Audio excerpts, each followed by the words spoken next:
मनुष्यत्व को खो देता है, मानवत्व को खो देता है और वह उसका स्वभाव विकृत हो जाता है, तब वह क्या करता है? तो राग में जो जीता है, द्वेष में जीता है, छल में जीता है, प्रपंच में जीता है, हिंसा में जीता है, निंदा में जीता है, शिकायत में जीता है, वैमनस्य में जीता है।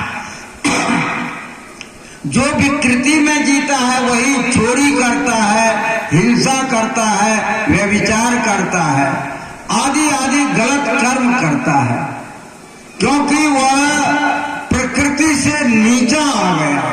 देखिए, तमाम जीव जो है प्रकृति में जीता है और इसी प्रकृति का हम मानव भी एक जीव है।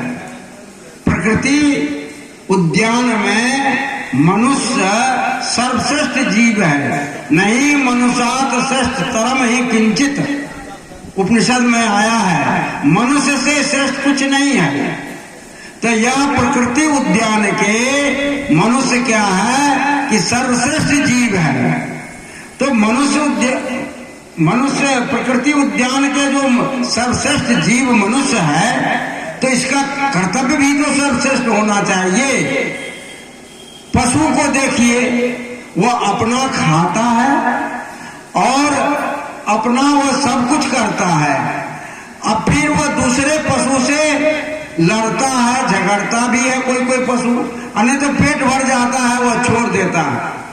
प्रकृति में वह पशु ने जन्मा और उसी तरह से आज तक जीवन जी रहा है, लेकिन मनुष्य प्रकृति में जन्मा, मनुष्य भी नंगा जन्मा, लेकिन अपने ज्ञान से, विचार से, अपने विज्ञान से यह शरीर को ढका, ये समाज को एक व्यवस्थित रूप दिया, एक संस्कृति दी, एक सभ्यता दी। जिन विश्व के तमाम सभ्यताओं में, विश्व के तमाम संस्कृतियों में जो भारतीय सभ्यता है, भारतीय संस्कृति है, वह सर्वोच्च संस्कृति है। क्यों है? क्योंकि भारतीय संस्कृति में हमें बताया गया कि क्या बताया? मातृवत परदरेषु परदर्वेषु लुष्टवत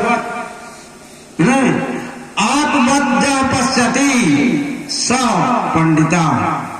तो दूसरे के परदारा, दूसरे की पत्नी को माता की तरह देखो, दूसरे के धन को मिट्टी के समझे, लोहा के मिट्टी की तरह समझो और अपनी आत्मा के तरह समस्त प्राणियों की आत्मा को देखो।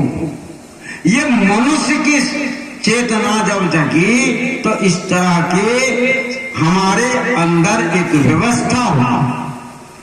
कबीर साहब ने कहा, पोथी पढ़ पढ़ जगमुआ, पंडित भयान कोई, ढाई आखर प्रेम का पढ़े सो पंडित होई। कबीर साहब ने कहा कि किताब पढ़ लेने से कोई ज्ञानी नहीं हो जाएगा। वो तो टेप रिकॉर्डर भी याद करता है, मोबाइल भी बोलता है, तो क्या वो ज्ञानी हो गया? कंप्यूटर बोलता है ज्ञानी हो गया? नहीं, वह ज्ञानी नहीं है। ढाई आखर प्रेम का, प्रेम कंप्यूटर में नहीं होगा, प्रेम मोबाइल में नहीं होगा, प्रेम किसमें होगा? मानव के हृदय में होगा। मानव से मानव के जो प्रेम जो है जुड़ता है, प्रेम जो है मनुष्य को जोड़ता है, लेकिन अहंकार मनुष्य को तोड़ता है। प्रेम, कबीर साहब ने कहा, प्रेम गली अति सांकरी, तामे दो न समाय, शीश धरे भूमि, शीश काट भूमि धरे, तब बैठे ग्रीमान। जो प्रेम की जो गली है उसमें समर्पण है, अपने आप को समर्पित कर दो। भरत गए राम को बुलाने के लिए, न आप आ जाइए। कहा मैं आपसे बहुत प्रेम करता हूं। जनक जी थे, सब कोई थे, सबको था कि भरत के प्रेम में शायद राम डगमगा न जाए, या राम की जीत होती है कि भरत की जीत होती है। जीत तो भरत की हुई, प्रेम की जीत हुई, लेकिन राम ने कहा जीत प्रेम भरत की हुई, राम की नहीं जीत हुई। बुलाने में भरत की जीत हो गई, लेकिन राम ने कहा कि यदि तुम प्रेम करते हो मुझसे तो प्रेम तो त्याग का है। मुझे तुम अपना प्रेम जो करते हो तो मुझसे प्रेम करो, लेकिन त्याग भी तो है। तुम अपने स्वार्थ को त्याग तो दो। पिता का वचन है कि मुझे जंगल में रहना है, अब तुम जो है मेरे ही, मैं ही तो तुम मैं हूं और मैं तुम हूं, फर्क कहाँ है? तो त्याग करो। तो भाई के वचन के अनुसार भरत ने राम को त्याग कहा कि ठीक है 14 वर्ष तक आप जंगल में रहिए, लेकिन हम आपका पादुका ले लेंगे, खराव लेंगे। जीत भरत की हुई, खराव लिया, लेकिन राम। तो प्रेम क्या है? प्रेम त्याग का है। यदि प्रेम त्याग करते हो तो यह त्याग तुम करो। राम ने कहा कि मुझे छोड़ दो इसमें, तो उन्होंने त्याग किया, अपने आप को मिटाया। प्रेम मिटाता है, तब आज भरत सम भाई कोई नहीं होता है। इसलिए प्रेम जो है मिटाता है भाई। आखिर प्रेम का पढ़े तो पंडित हो। किताब की बातें याद कर लेना, सुन करके याद कर लेना, भीतर में प्रेम प्रकट करना, ये साधना की बात है। जित देखो तित प्राण हमारो, कबीर साहब ने, जब प्रेम उत्पन्न होगा तो जित देखो तित प्राण हमारो, घाव काहे पर घाव। घाव हम किस पर चोट करें, किसकी वस्तु चुराएं, किसको अपमानित करें। आज लोग दूसरे को अपमानित करने में लगा रहता, दूसरे को नीचा गिराने में लगा रहता है। अरे ये साधना का मार्ग नहीं है। ये पशु लड़ता है, मनुष्य नहीं लड़ता। मनुष्य तो प्रेम बांटता है, मनुष्य तो त्याग बांटता है, मनुष्य तो सेवा बांटता है। आज तमाम पश्चिमी जगत के लोग, आप पश्चिम जाते हैं, गुजरात, राजस्थान, दिल्ली, हमारे बिहार के बहुत सारे लोग जाते हैं, कहते वहां बहुत सेवा होती है। मैं कहता हूं बिहार में काहे न सेवा होगी? बिहार में भी सेवा होगी।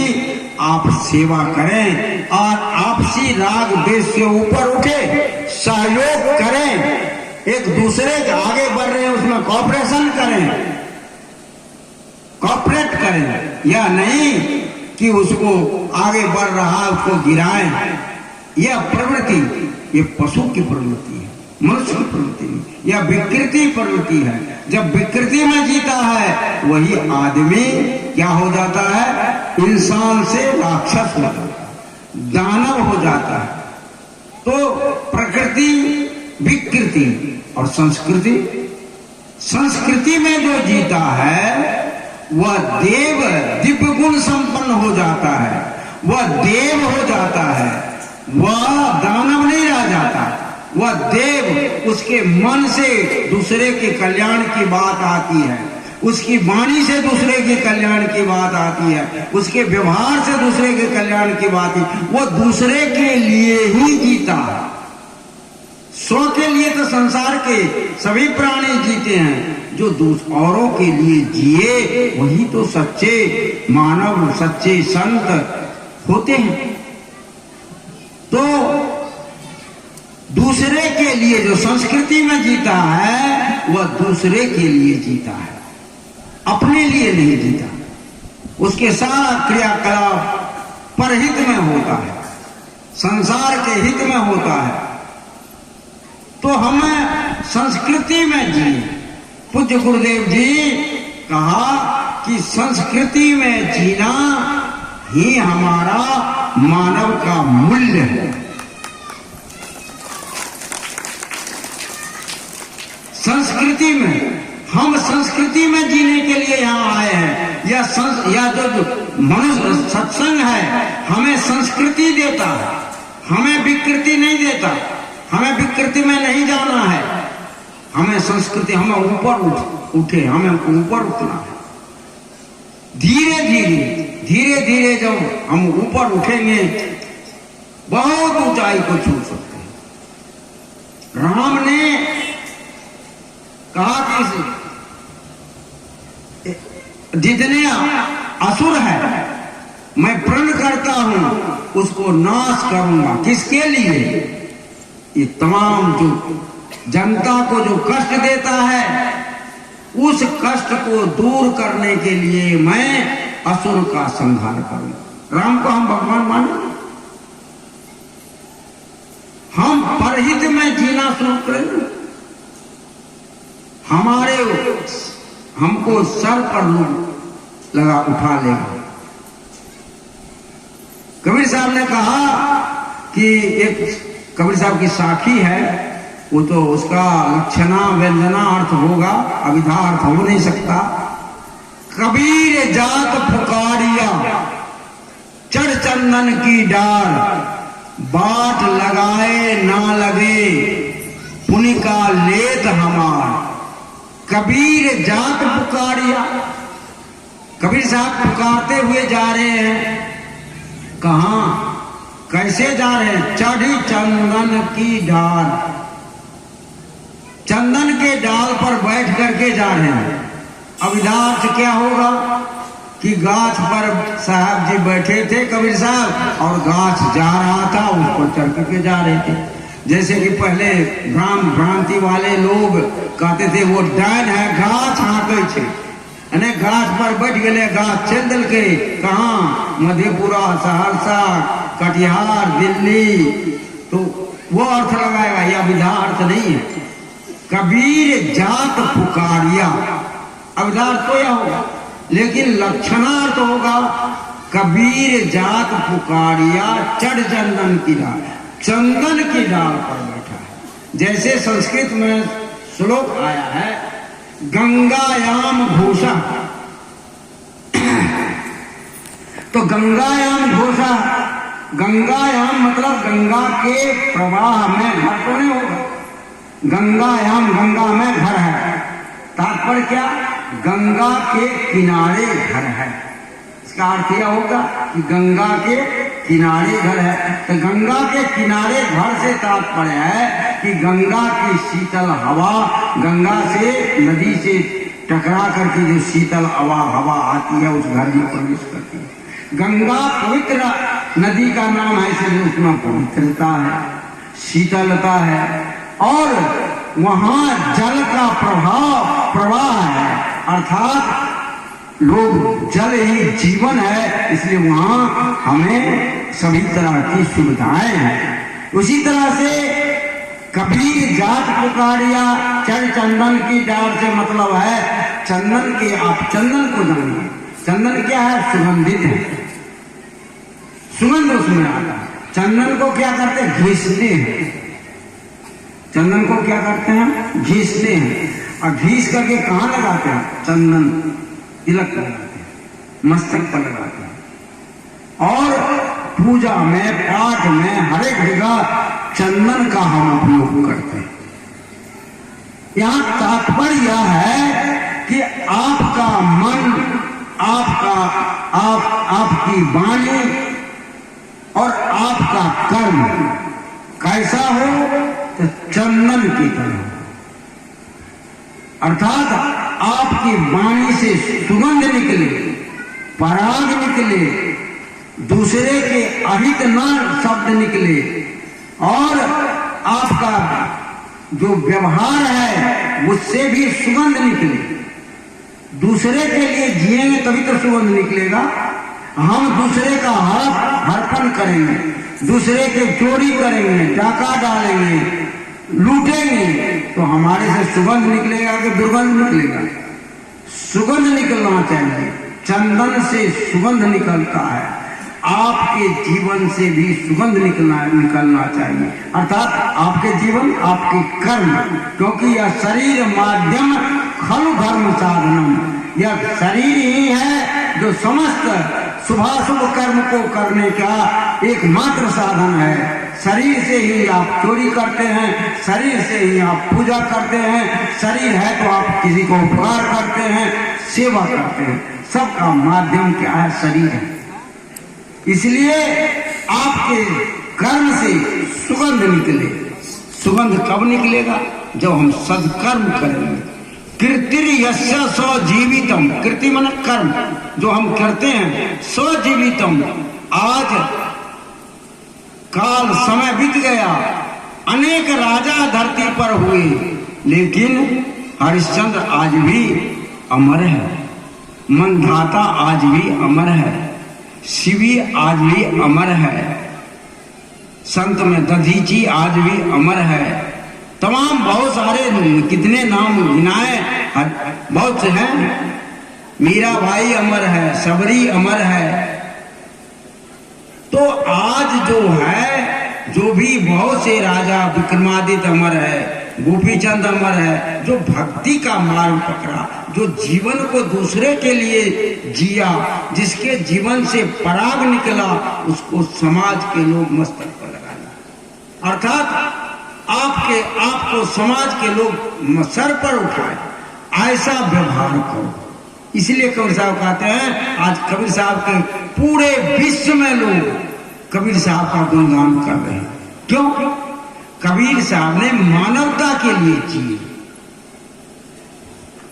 परम पूज्य गुरुदेव जी धर्म स्वरूप साहब जी ने मानवता के लिए जिए। न जातिवाद, न परिवारवाद, न कोई वाद, न भागवाद, न भगवानवाद, पुरुषार्थवाद में परम पूज्य सद्गुरुदेव जी जिए हैं और लोगों को प्रेरणा दिया कि तुम भी पुरुषार्थ करो। कबीर साहब ने कहा, करो भैया अपनी छार वीरानी आस, चाके आंगन नदी बहे सो कसमरे पिया। तुम दूसरे के भरोसे क्यों बैठे हो? गुरुदेव जी कहे कि तुम दूसरे के भाग्य की बैसाखी, आप सुने होंगे सब कि जो भाग रूपी, जो भगवान रूपी जो बैसाखी है, उसके सहारा मत चलो। तुम चाहो तुम राम बन सकते हो जी, तुम कृष्ण बन सकते हो जी, तुम कबीर बन सकते हो जी, तुम बुद्ध बन सकते हो जी, तुम बुद्ध और कबीर राम से भी ऊंचा उठ सकते हो जी। ये परम पूज्य गुरुदेव जी का संदेश है। परम पूज्य गुरुदेव जी का संदेश है कि तुम जो सबसे ऊंची ऊंचाई है, उससे भी तुम ऊंचा उठ सकते।